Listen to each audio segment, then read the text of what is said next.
The cash cow known as the NFL. Well, they are going to have to shell out a lot of money to Sunday Ticket and DirecTV. We'll have that and more. You're watching BS3 Presents the Morning Shift with Cole Johnson. It starts right now.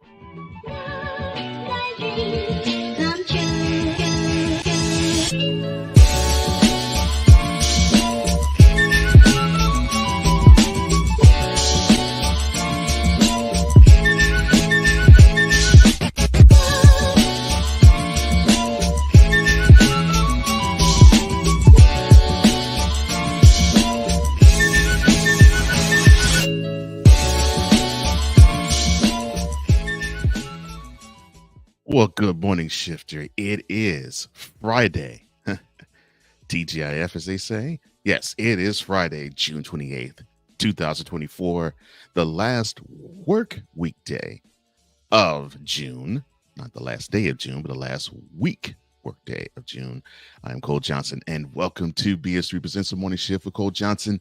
And sit back and relax for the next 60 minutes. We're going to get you and keep you even informed, enlightened, engaged, entertained even as well, and spiritually fed. Now, along with the NFL shelling out a whole lot of money to DirecTV, we'll touch on the debate that took place last night between former President Donald Trump and the current President Joe Biden. And we're going to touch on unity. What does unity mean? What does it look like? How is it supposed to be in the current days and times? Well, that is what's on tap for later. But for now, let's start you up.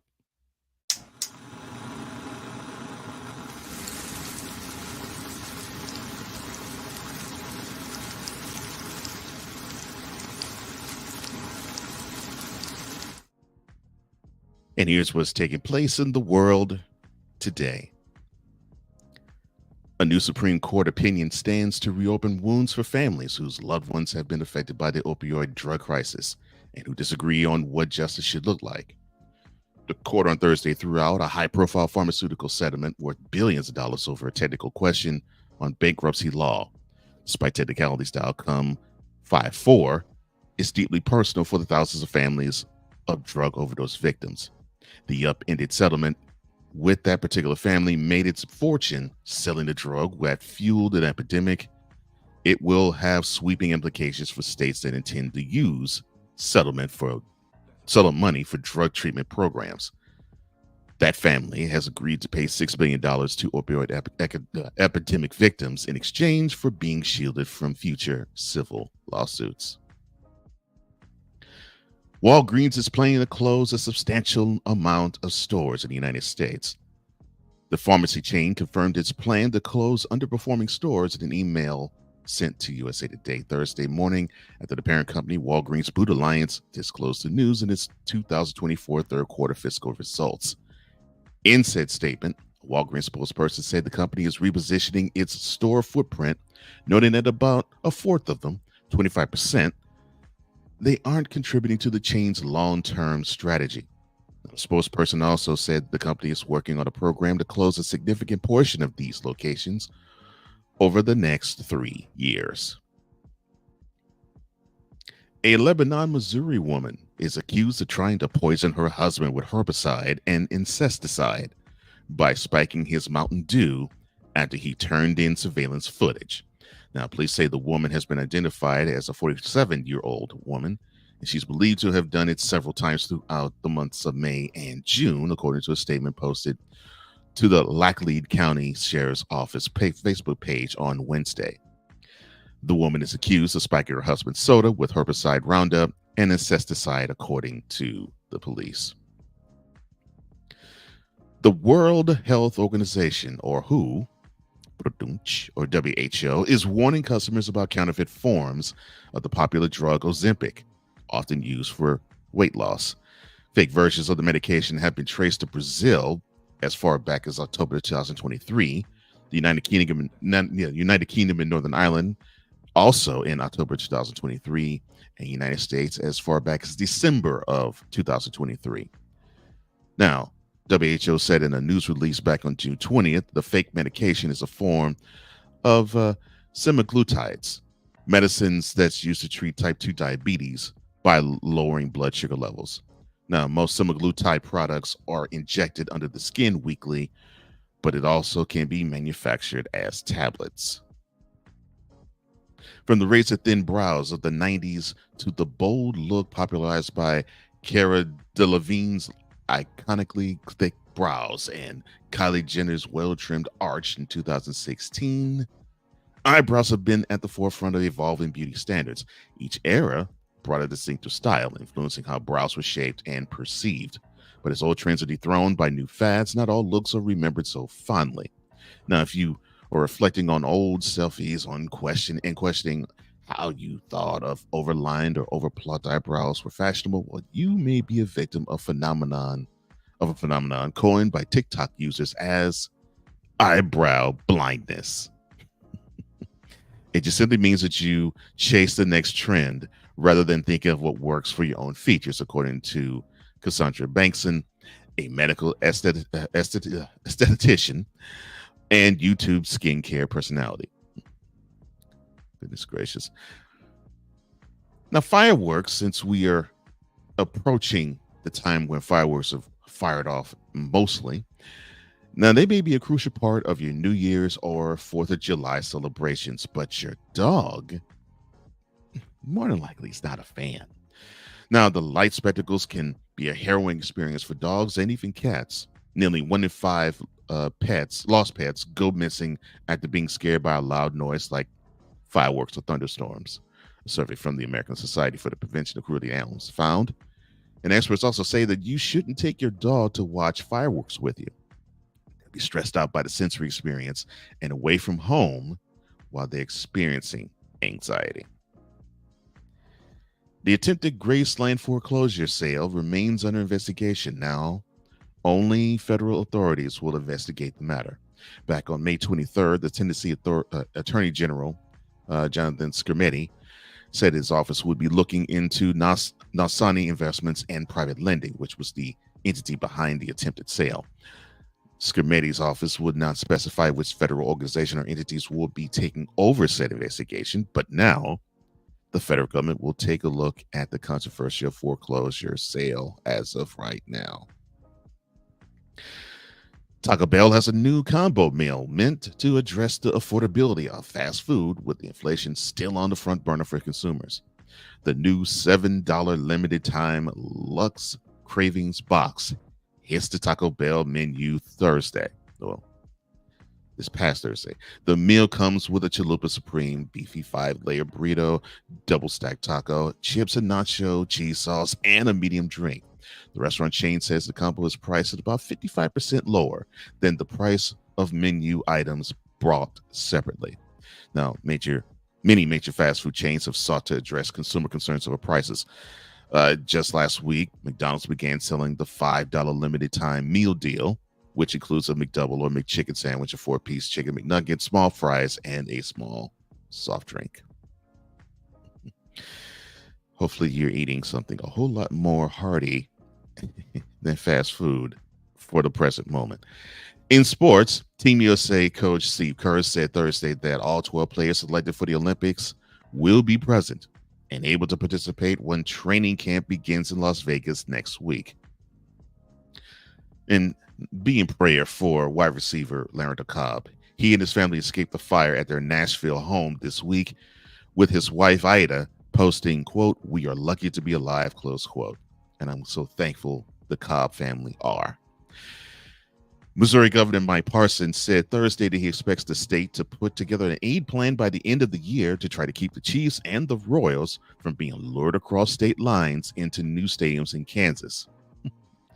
And congratulations to Bronny James. He got selected by the Lakers. And the sports world seems to have no chill. Things from, man, LeBron's a great father, to Jeannie needs to retire, owners don't retire, have been said by this draft pick. Hoist the Leo Brain Trophy in June, then we'll talk. I'm sorry. My bad. I shouldn't do sports commentary while I think about ridiculousness such as that. All right, turning our attention to weather across the U.S., and it is powered by the Weather Channel. All right, over in the Pacific Northwest, what we have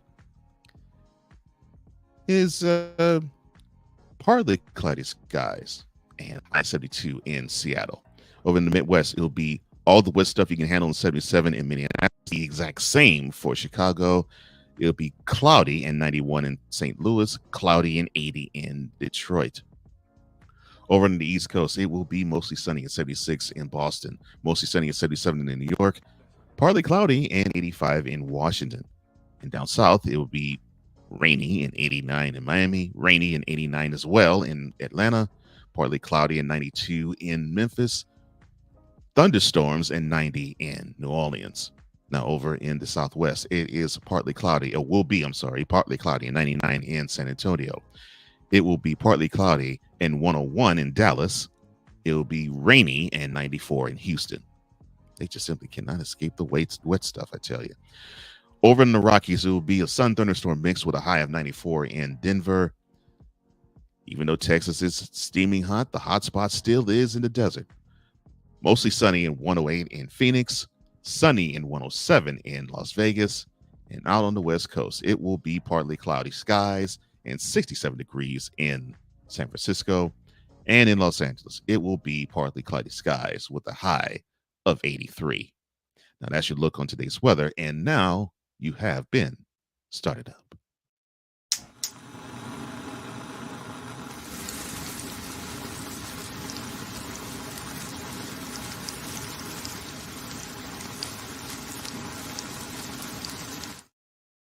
Coming up later, let me see if I have this right. The NFL is going to have to cough up at least $5 billion or close to that. Ooh, stiff penalty. And unity. What do we have to do to get the world to unite? But coming up next, speaking of trying to get the world to unite, maybe this country will be united by the performance that we saw from last night's debate. What happened, what was said, and what is the opinion coming out of it?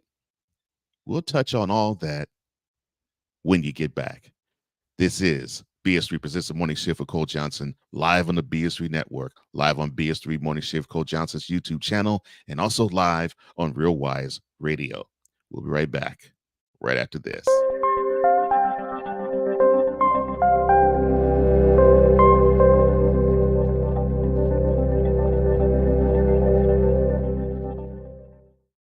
BS3 Network, changing the way you watch TV.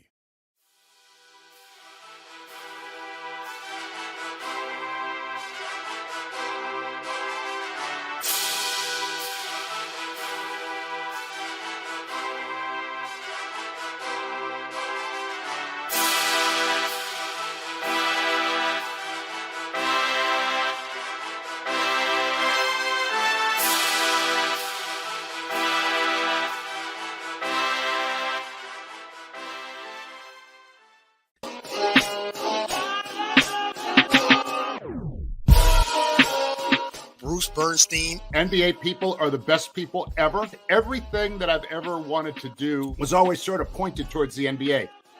Yes. Daniel Jones, I don't listen, I wasn't sold on him in the beginning either. Ben Sutter, Dan Quinn. Like, he may not be the greatest head coach, but one thing we do know is that he can coach defenses. Mirren Fader. If I did a biography on Hakeem Olajuwon, this is the first true international superstar. Looking for the up-to-date information in the world of sports? The Real Deal with Courtney Harden. Live every Saturday at noon Eastern, 11 a.m. Central.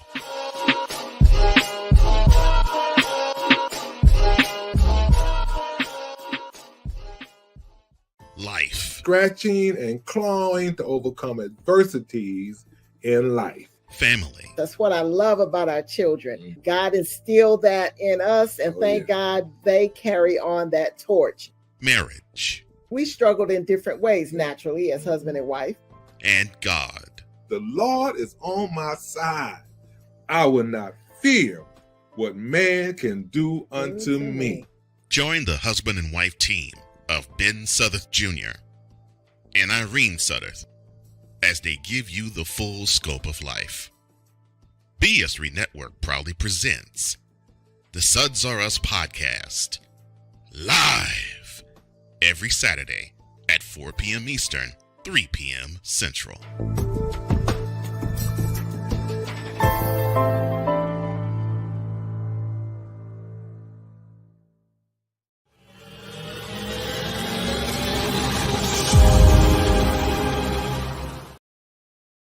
Well, welcome back to the Morning Shift with Cole Johnson. We are live on the BS3 Network, just bs3tvlive.com. We're also live on Roku TV. We're also live on BS3 Morning Shift Cole Johnson's YouTube channel. We're also live listening, if you are, and if you will, thank you, the late Dusty Rhodes, on the Real Wise Radio Network. We're so glad that everybody is listening, able to listen to us. And Shifter, I'm glad that you're here. And now it's time to go to Shifter Nation before we continue this program. And leading us off is Snowman. Now, you'll probably catch him, and he'll talk about our cover story, I'm sure, in great detail, along with a lot of Bronny James stuff as well, at around 10 a.m. Eastern, I believe.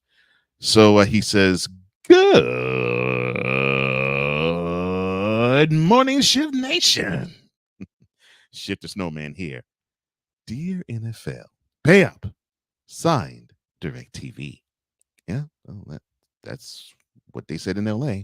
We'll touch on that in our cover story later on in the episode. Ryan McCarthy, no credentials acquired fame. He says, good morning, fellow shifters. Good morning to you, my fellow shifter. And again, no credentials acquired, 8 p.m. Eastern, 7 p.m. Central every Tuesday. He and Dustin Henry. And you've done a great job this month with reviewing sports movies as well. Looking forward to, if you want sports content that actually is intellectual and you're thinking that you're getting it from an insider, and in certain cases you are, but it's basically coming from a guy who actually knows a lot about everything. Ryan McCarthy's your guy, and Dustin Henry is a good companion along with him. Victor Locke, or VLOCK83, or Vicala, the Ed McMahon of Snowman in the Morning. He says, good morning to Shifters Worldwide. How are you all? Good morning to the supervillain Espresso McCoffee, the Kingpin Snowman, and the EP of all EPs, my friend and mentor, Cole Johnson. Thank you, sir. I hope everything is well with you in Chicago. He goes on to say, let me go to this one first. He says, Snowman droid. And I said the Rockets should select you for ownership, Cole. Well, I would love that. It'd be great to own the team that, needs a lot of upkeep. But he also says, look, this debate was like two elderly men playing dodgeball. These two hardly answered a single question and rather took pot shots at each other. And you expected something else? But I think the overarching opinion is similar to what Victor said about last night's debate. You had one guy who's 78. You have another guy who will be less than 5 months from 82. And they actually looked their age. Although one looked a little better than the other, it seems as though I think America is saying, wait a minute. So you mean to tell me the two brightest political figures that we have who's going to govern our country for the next 4 years is a 78-year-old and an 81-year-old? We have to do better than that. And many seemingly have said that, at least aloud, and they have thought it for a while. But I think last night people have actually had to face that up front, up close, and personal. And so in today's program Spotlight, we will touch on the presidential debate, the fallout from it, and where do we all as Americans go from here? And that, to me, is the $1 million question. Or $64,000 question.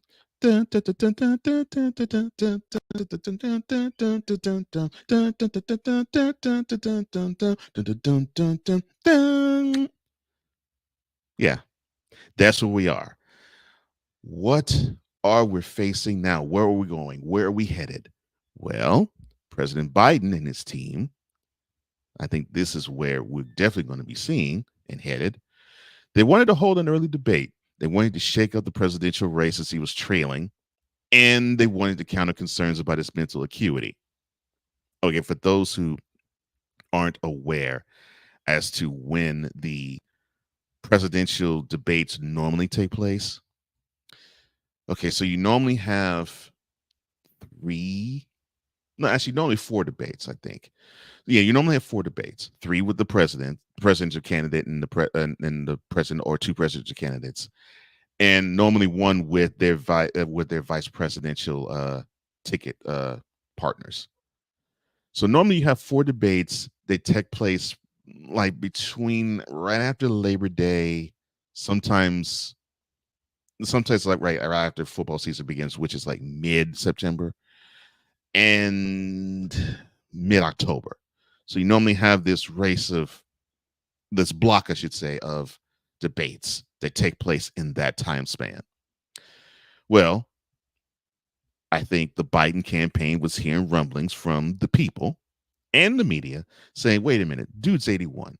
We've seen him have issues. Heck, earlier this year, he had a cognitive test that, well, it seemed not all that favorable about him. So we have to actually stop this before it starts, because it's going to snowball into this guy's too old and unfit to actually serve. Well, last night re-emphasized why. Well, that wasn't the debate that the Democratic Party or the Biden administration got last night. What they got instead, they got a raspy voice from their president and our president, and his answers halting in a performance which fueled worries about his age, and it didn't settle them, to the point where there is speculation online saying that Michelle Obama is going to replace him. That's how bad the performance was. He unnerved even some Democrats who support him and raised questions about the future of his candidacy. Meanwhile, former President Donald Trump continued to drop the hammer on Biden all throughout the debate, turning even questions about the national debt and drug addiction to his favorite issue of illegal immigration.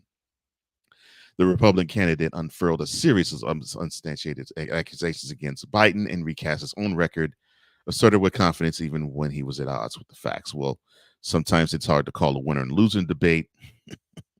Trump won this one. And that isn't partisanship.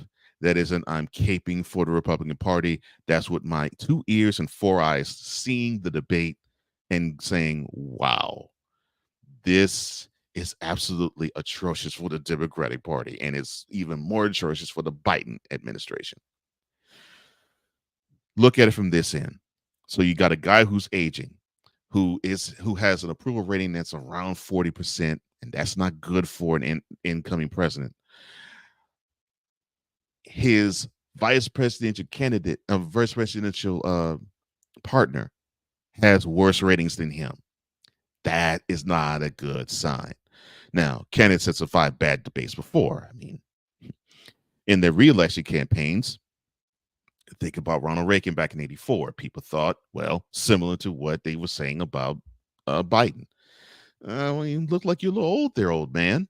And then he had a quip that he said to Walter Mondale, where he basically said, quote, here we go again, close quote. And pretty much was like, that was it. And then he told a joke basically saying that, people are concerned about a lot of things.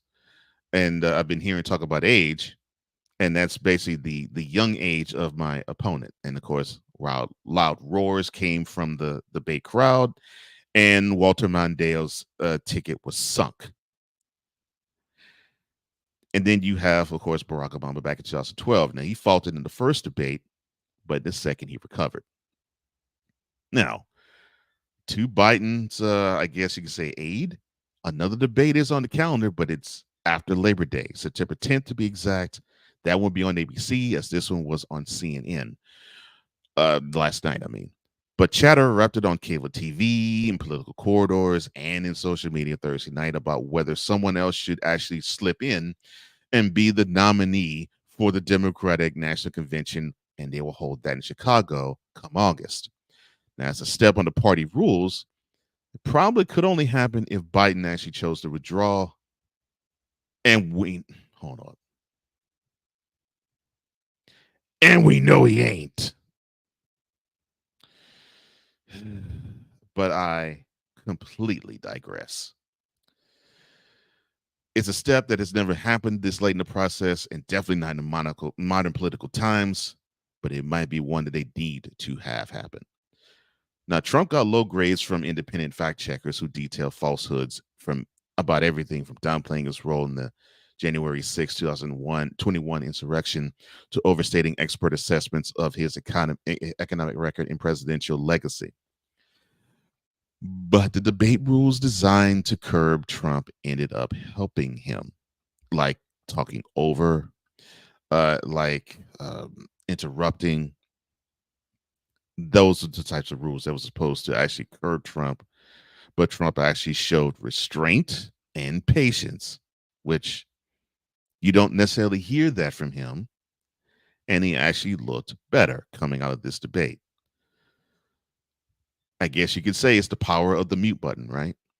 In the 2016 to 2020 campaigns, Trump's constant interruptions disrupted and derailed debates, frustrating his opponents and hurting his own image.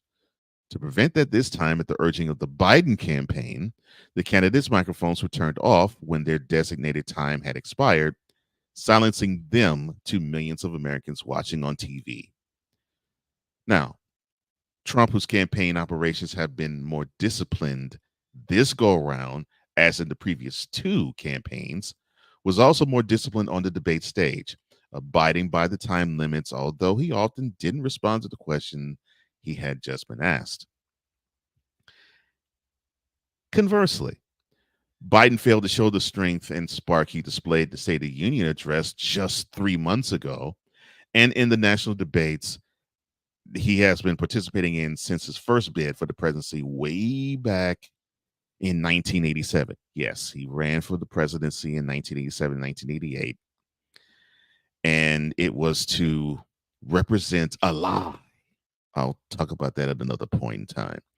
He had spent days in seclusion at Camp David preparing for this one, yet he rarely delivered crisp, compelling answers, though he fared a bit better as the debate got to its end. But the president only occasionally effectively challenged inaccurate assertions Trump made. Debate moderators Jake Tapper and Dana Bash, who had said beforehand that they would be facilitators, not participants in the debate, well, they didn't do any fact checking on the fly. But even in his closing statement, the most scripted moment of the debate, Biden meandered, meaning he went all over the place and wasn't streamlined and focused. He failed to mention two of Trump's greatest vulnerabilities, which would be his criminal record and conviction, now criminal record, I should say, his criminal conviction and his role in making Supreme Court appointments that led to the overturning of abortion rights, which that is the biggest thing that Democrats are running on. He briefly seemed to lose his train of thought. Quote, "Give people a break," close quote, he finally said. If you were to stop running, you definitely would do that, but I digress. Now, this debate was never going to be the opportunity to make a first impression because these two squared off 4 years before.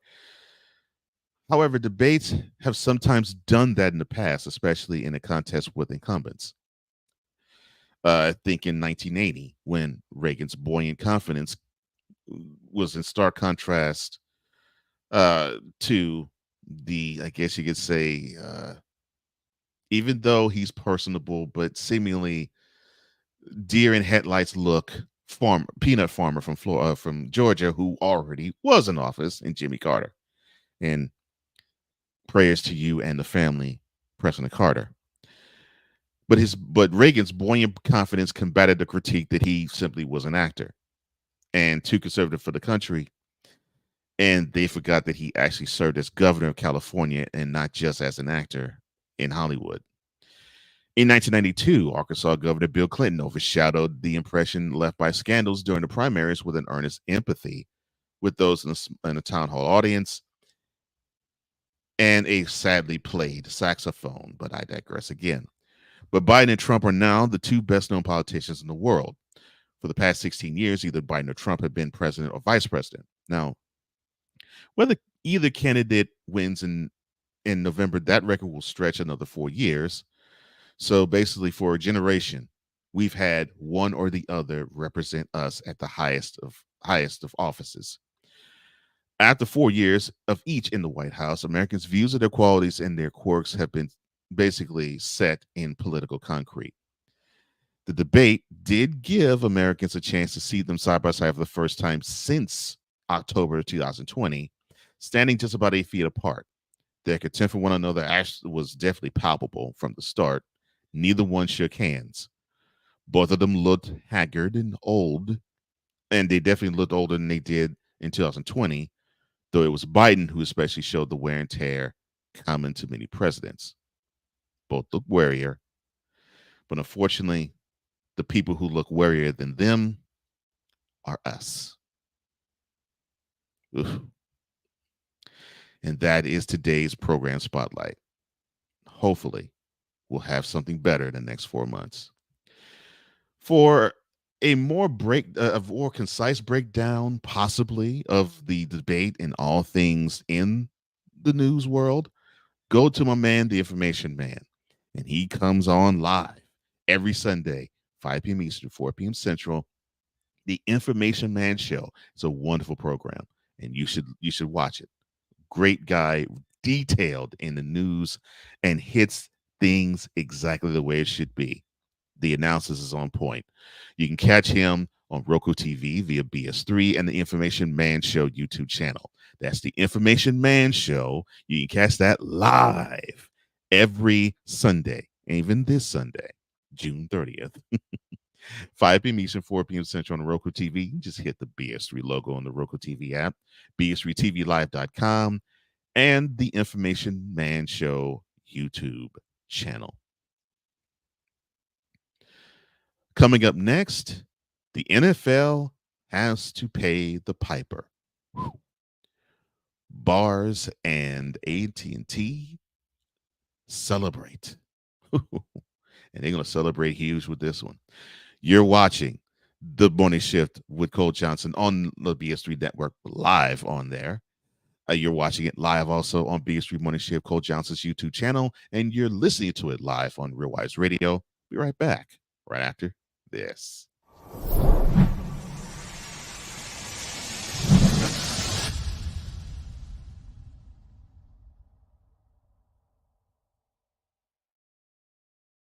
Poppy J. You got the option to cry for the government. You got the option to protest. You got the option to keep buying.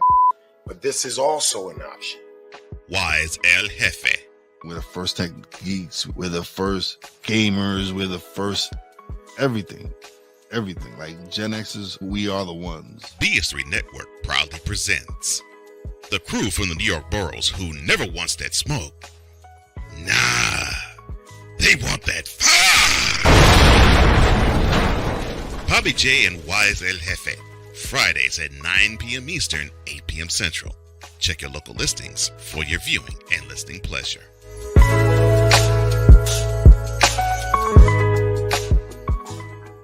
Join the transporter to Hades. Your butt and gut becomes one. Join the reformer of hooker whores. This is my daughter, Placenta Booty Johnson. Join the bronze car. Whenever you are in distress, take off your baseball cap and throw it in the air. Join your very own superhero of broadcasting, Chris Bass. So whatever color crayon they get, they palm it and do 2 circles, and that translates to, I can beat up black people. As he takes you through the week's paces in Baseline. Live every Saturday at 8 a.m. Eastern, 7 a.m. Central, Pacific time zone people, just stay asleep when this is on live and just catch the recording. Exclusively on the Chris Bass YouTube channel.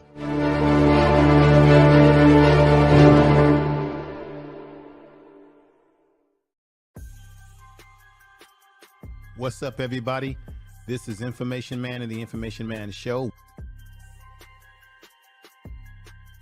Now, what I do is hard, cutting-edge analysis, assessment of what's happening in our world today, whether it be news, politics, current events, cultural issues, social issues, commentaries, what I do over here. Most of all is what we try to do here on the Information Man Show is try to get to a solution to the problems that we see today.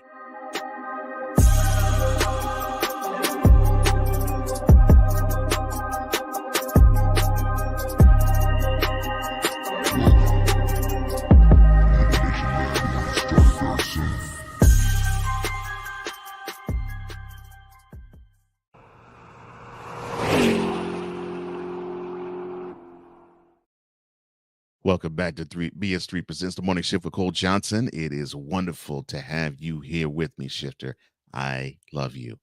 And back to Shifter Nation we go. Playmaker. He says, morning shift on a turn up Friday with 6 8 looking emojis. Anyway. Victor says, good morning to Super Hacker, codename The Playmaker. Gosh, I think that's so brilliant. Thank you, Bass, for the line. That was perfect. Ryan McCarthy, he says, look, Victor, you must have been watching a different debate. I was watching a duel between two distinguished gentlemen in an intellectual battle of wits. That was sarcasm. It was bad for one of them. Yes. You can scratch distinguished and intellectual, but it most certainly was a battle of wits. Ryan goes on to say, I don't know what he said, and I don't think he doesn't know what he said either. Last night, the equivalent of you should be in jail in 2016. I was thinking that, Ryan, when I heard that, I was like, although it's a bunch of marbled and it's jumbo and it's not quite Shakespearean, it seemed to be on point. The jab was perfect. Oh my, poor Biden. He says that quote, sorry, close quote, I don't know what he said, and I don't think he knows what he said either. Yeah, it's just, that was beautiful. Anyway, we'll be seeing that again after Labor Day, so be prepared for that. Be very prepared for that. And also, the NFL has to be prepared to make it rain in bars and in AT&T's DirecTV. Why? Well, they decided to act as though they were the big boy on campus, and the United States government said, you can't abuse those antitrust laws. In today's cover story, we will touch on why the NFL's hand got slapped severely and the price tag for that slap. Pretty steep. Although we're talking about the NFL and they make a lot of money in a given year. I mean, we're talking about a business that over a year's time, they profit, not make, they profit about $20 billion, I'm sorry. And I'm saying in a year that they profit $20 billion. This might be a slap on the wrist. They can afford it, but this is still a stain on the NFL's record because, well, when it comes to the law, the NFL pretty much knows how to be in it. They pretty much know how to get their judgments in their favor, even if they lose. Take, for example, the USFL versus the NFL lawsuit way back in 1986, where the NFL lost, but they had to cough up a total of, let me see if I can think of the total. Oh, yeah, $3. Which, if I'm not mistaken, Donald Trump, who was the owner of the New Jersey Generals, one of the USFL teams at the time, I think he has that framed, the $3.86 check, which, of course, the 86 cents was interest from the $3 that he received in 1990. I think he has it framed somewhere in the Trump Tower. But this was not just $3. Oh, no. Whew. Man. A jury in Los Angeles ruled against the NFL Thursday in a long-running battle, which the legal stuff probably still is not over the cost of DirecTV's Sunday Ticket broadcast package, delivering a setback that would cost the league billions of dollars, if not later reversed, and possibly they may owe more. The NFL was ordered to pay $96 million to commercial Sunday Ticket subscribers. That's a lot just to pay to its subscribers. $96 million. Oh, but it does not stop there. They have to pay more than $4 billion, that's B, not an M, $4 billion to residential subscribers. The verdict, which was delivered in U.S. District Court of the Central District of California, is expected to be appealed, obviously, by the NFL. Now, they said in a statement on Thursday, quote, "We are disappointed with the jury's verdict today in the NFL Sunday Ticket class action lawsuit. We continue to believe that our media distribution strategy, which features all NFL games broadcast free over-the-air television markets in the markets of participating teams and national distribution of our most popular games, supplemented by many additional choices, including Red Zone, Sunday Ticket, and NFL Plus, is by far the most fan-friendly distribution model in all of sports and entertainment." You heard that, WWE? I'm sorry.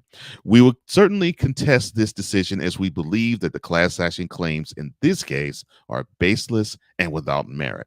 We thank the jury for their time and service and for the guidance and oversight from Judge Gutierrez throughout the trial." Close quote. Now, the trial began earlier this month, June 6th to be exact, in LA, with juror deliberations starting Wednesday. The class action case alleged against NFL violated antitrust law by capping distribution and limiting competition, offering Sunday Ticket only on DirecTV, a satellite provider.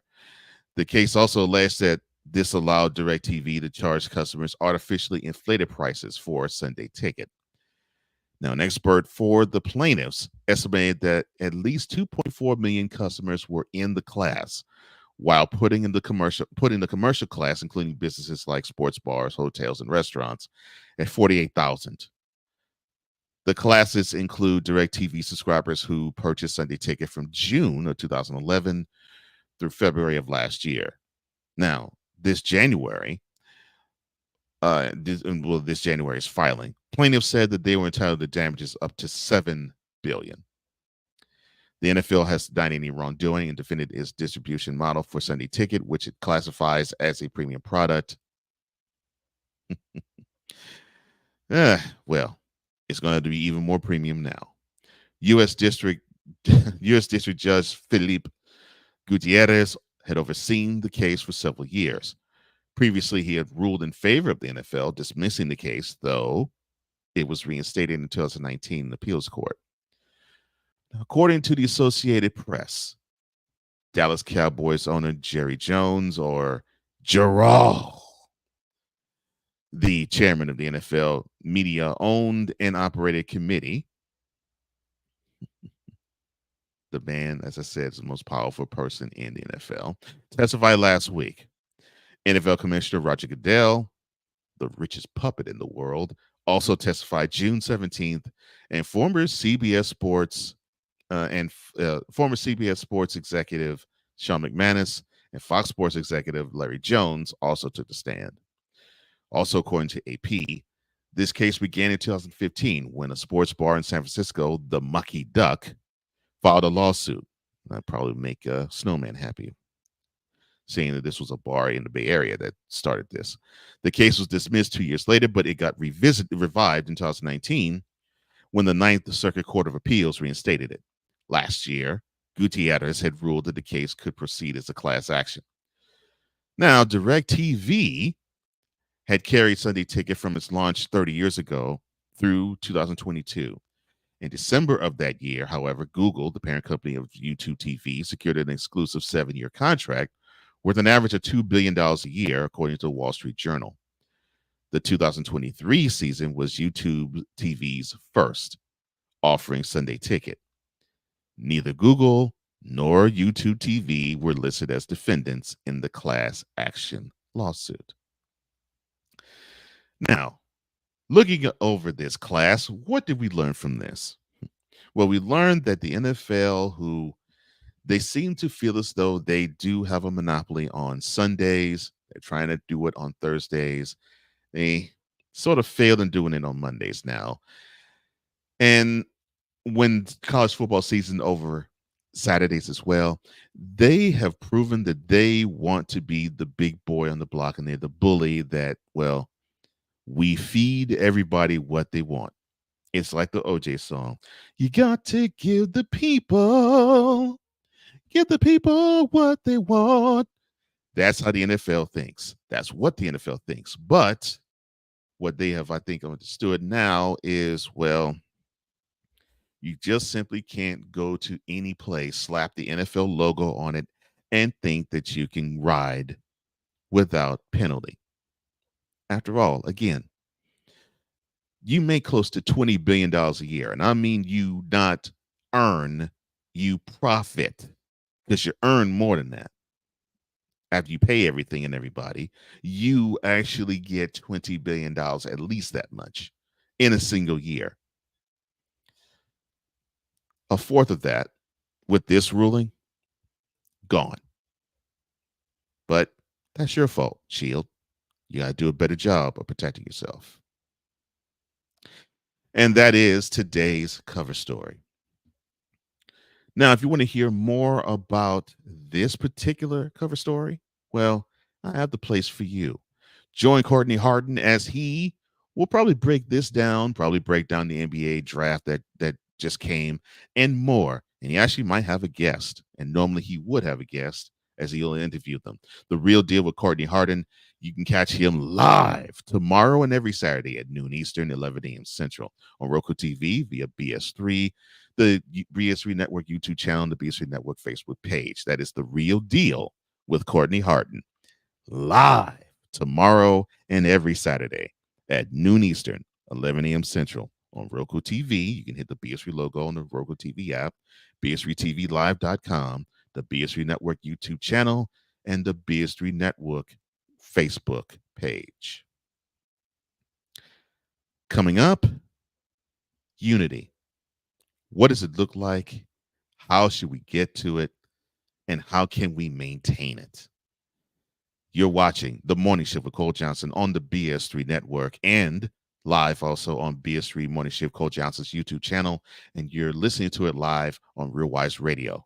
We'll be right back right after this.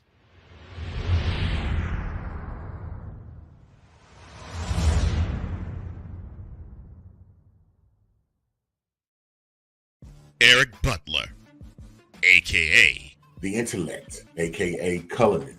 I'm the biggest diamond ever found on land, a.k.a. The Atlantic. Cold, deep, and choppy. LaToya the Therapist, a.k.a. Them kids' mama, a.k.a. Jeff's wife, a.k.a. LaToya the Therapist. I am a licensed professional counselor. Beauty and Brains, clinical and principled, insightful and intelligent. BS3 Network proudly presents Perspective, live every Thursday at 9:30 p.m. Eastern, 8:30 p.m. Central.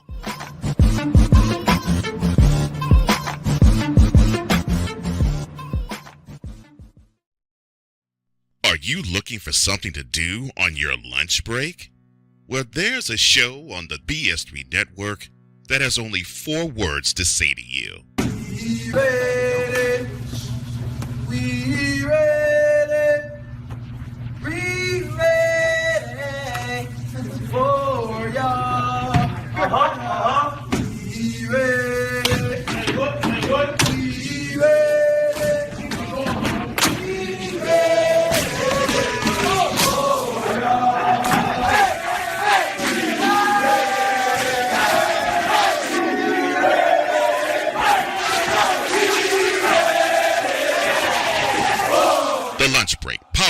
JM&E. Live weekdays at 1 p.m. Eastern, noon Central.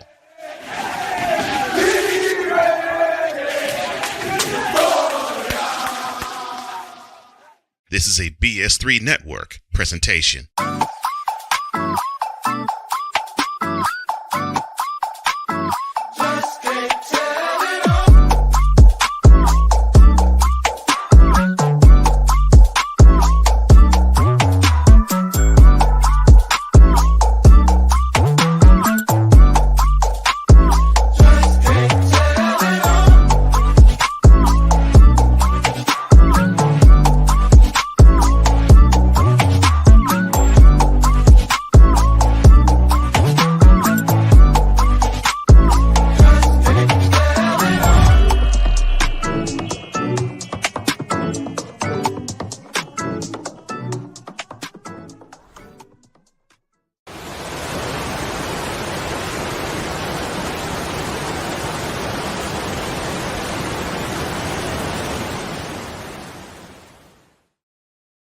Well, welcome back to Big Three BS3 presents the morning shift with Cole Johnson. Glad that you're here. Glad you're on board, and glad to see all of you. It's been a wonderful, wonderful episode thus far, Shifter.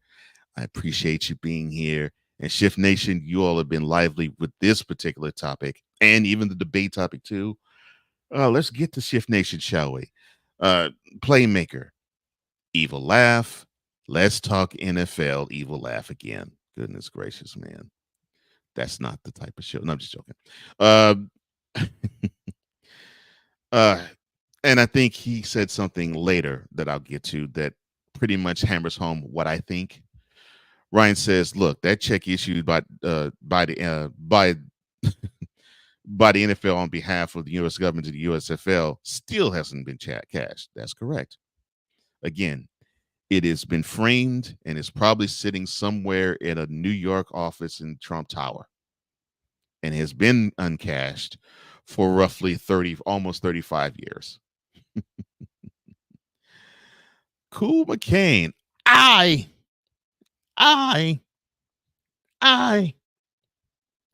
sorry, my bad. I was thinking about Eddie Murphy doing James Brown Delirious. I.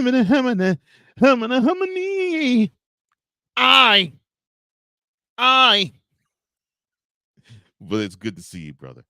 Ryan says, "Oh, Roger Goodell looks like that one Dave Chappelle bit of him wearing a crown and hugging his money.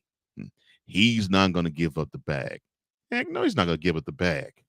He's not going to give up the bag because some of that bag is what the owners have to pay him.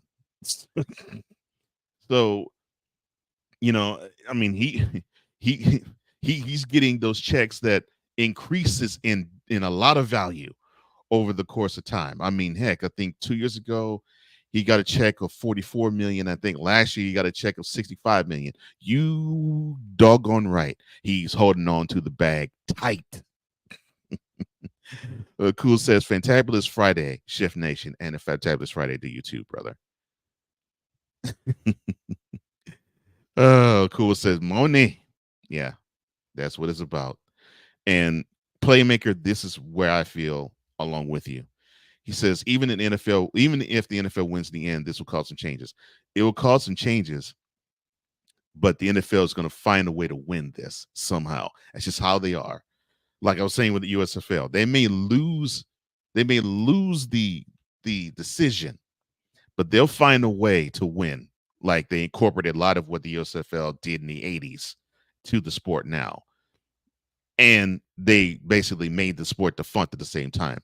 That to me is the NFL winning. And for them, with DirecTV and the coverage that they have, for them winning would be, okay, so we'll give you this money, but you gotta have to understand that you're profiting off of us too, and we're gonna want something in return, and they're gonna get what they want. That's just how it is. Cool says, "Cole, moving? Yeah. Grooving? Yeah. Doing it, you know." Yeah, that's right. He says, "Good morning to fellow shifters. Love you, Cool. Love you, my brother. Glad to see you, man." Well, all this talk about presidents not getting along and being catty with each other, and the NFL messing up and messing over some of their legal partners and media partners, got me to thinking, there's something afoot here. And I think it's time that we actually talk about something that I don't think we do all that often, and that's unity. What does that look like? So, with all of this that's happening, I think that's where I want to touch on today in lighting the way.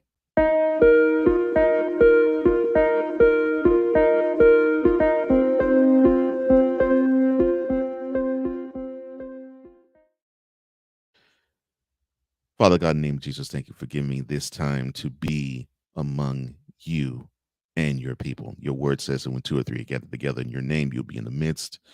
Please feel free to be in the midst here. And please erase me and my ego and my person from what I'm going to say. Let everything that comes from my mouth from this point forth be represented only from you.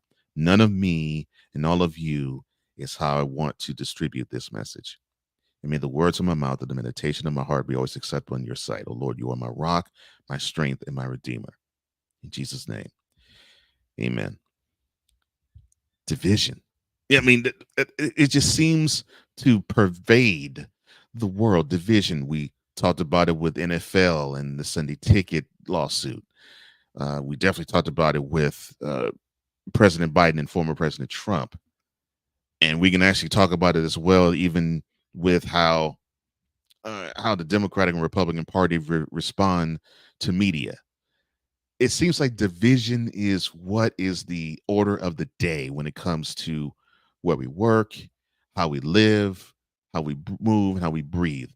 I was even watching an old Judge Mathis episode where you had a young man who he was in Northern California, stuck in gangs, and he wanted out of that life, and he was orphaned because, unfortunately, with drug addiction and AIDS, both his parents died. And so out in the Midwest, he called his uncle and he pleaded with him and his aunt if he could move in with them because he just needed to get away from the gang life. So they took him in. But the uncle basically had this my way or the highway type of scenario when it came to rearing him. And there seemed to be a lot of toughness, but not a lot of love. Going so far as when he actually said, the uncle actually said to his nephew, quote, "You ain't nothing. No, you're not nothing to me," close quote. Imagine this. That is family saying this to you. A family member saying to you, you're not nothing to them. That is the world in which we live. That is what we are going through right now. That is how we are. And it begs the question, are we going to actually try to be united here, or we just want to be separate? We just love being separate. We can't love being separate, because if we keep being united, we keep clashing, we keep warring with one another, we won't have anything to war about on this earth. And I think that's the point that seems to be missing, because it is a reminder of when I married my wife, before we got to the altar, my cousin who married us, he said something that was key to me. He said, I've been married 19 years, and he's now been married 13 more since. So tack on that. So it'll be 32 now. And congratulations to you, my man. Love you, Craig. He said, I've been married 19 years. And the one thing that has helped me in having the health of my marriage sustain and actually grow is having this understanding right here. Do I want to be right, or do I want to have peace? And there's many who want to be right in this world. And it's fine. It's fine to be right, but not be right in your ego. Be right in the truth. Be right there, but don't be right in your ego. Because too many people that will be right in their ego will be dead right. And I'm not trying to scare you. I'm just alarming you that you have to be cognizant and aware of that. Peace is the order of the day, not division. But the way we are, that's where we're headed. And the sooner we understand that, the better off we'll be and the greater we will be as a people. Now, I had to dig for this one. And I was thinking, what should I say on this? What Lord, where do you want me to go with this one? And then I remembered Paul's letter to Colossae, and it's like that. I think that's a perfect spot to talk about unity. And so in the 3rd chapter, the 14th verse, he says, "And above all these, put on love, which binds everything together in perfect harmony." Again, and above all these things, put on love, which binds everything together in perfect harmony. So I guess all this time, Coca-Cola did have it right. I guess they did have it right this whole time. You know what I mean? I like to teach the world to sing in perfect harmony. I guess they had it right all along. But of course, that message seems to be short-lived in an era and a time and a place where we get geeked about clashing, about differing and dissenting opinions. So why is love the best medicine for unity? Why is it? That's an easy answer to that one. You hate what happens? Your whole world's wrecked. Your personal world is wrecked, and the world around you is wrecked. Just think about neighborhoods. While you have homeowners associations who want to make sure that everything is taken care of, it's simply because they want people to show love to their own property. So if you show love to your property, and your neighbor shows love to his or hers, or your neighbor on the other side, and your neighbor the other side shows love to his or hers, and the neighbor in front of you does the same thing, and the neighbor across the street does the same thing, you have these different entities showing equal love for their property, then you get a place where people want to be in. Versus when you have people who cares about the property, and the neighbor does the same, and the neighbor on the other side does the same, and the neighbor across the street from you does the same. That's one of those neighborhoods where you can say along with me, avoid it. Don't go there. That's not where you want to be. We've heard that. That's why love's the best medicine for unity, because love means care. It means that you actually want to care about your fellow man, your situation, and most importantly, of course, God, and second most importantly, yourself. Now, who must bind everything together? Because it says, put on love, which binds everything together. Well, Marvin Gaye actually sang this song, said, God is love, right? So if that is the understanding, then if love and God are synonymous with one another, the answer of who must bind everything together, that's Jesus. It's not even a question. Jesus is the one that has to bind everything together, and you have to be willing, and the other person has to be willing, and the other person has to be willing, and the other person has to be willing to say, we love because Jesus loves us first, and we are tied and connected with him. That's what it means when you put on love. You're basically saying, okay, all right, Jesus, guide me here. Take over the wheel. In this situation, I'm seeing conflict. How can I resolve this? Because also when you put on love, it, like I said yesterday, it has the power to renew your mind too. It makes you think different thoughts. It makes you think different things. It makes you feel different ways. And that's why you got to have God bind you together. in this and every situation, but totally in times of trouble and dissension and division. Now, what does perfect harmony look like? It looks like Thanksgiving dinner when there's no drama. When you're happy to see individuals that you probably haven't seen throughout the course of the year, or maybe once or twice throughout the year. Perfect harmony is when you're with your boys or when you're with your girls, and you get to commiserate over things that just the conversation makes you happy, right? Perfect harmony is when you are tied with entities who become your brother or your sister, and you link up and you build something together. You get enough of that and think of how beautiful the world would be. Perfect harmony. Seeing people who may be doing different things, but the same power is guiding you all, guiding me, guiding you, Shifter, guiding those around us. And when that happens, that makes the world more enjoyable. That's perfect harmony. And how are we to always put on love for the world? How are we supposed to do it? You do it in prayer.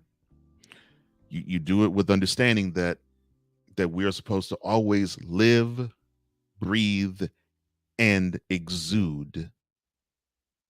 And I do mean the word exude, the spirit, the fruit of the spirit.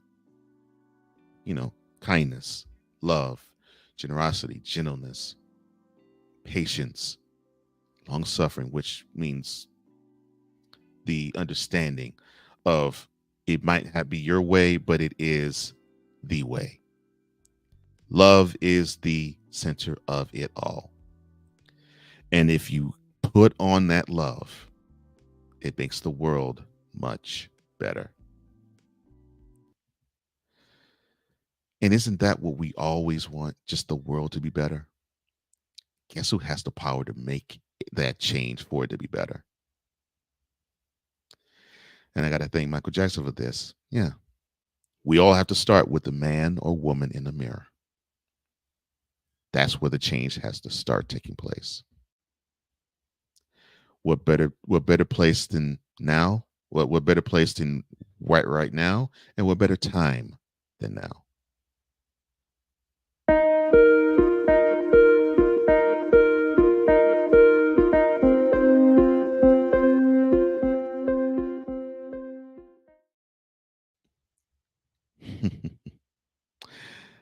It is wonderful to be here with you, Shifter. Thank you so much for giving me your time. Thank you so much for joining me today. And that's all the time I have. And I really do appreciate you.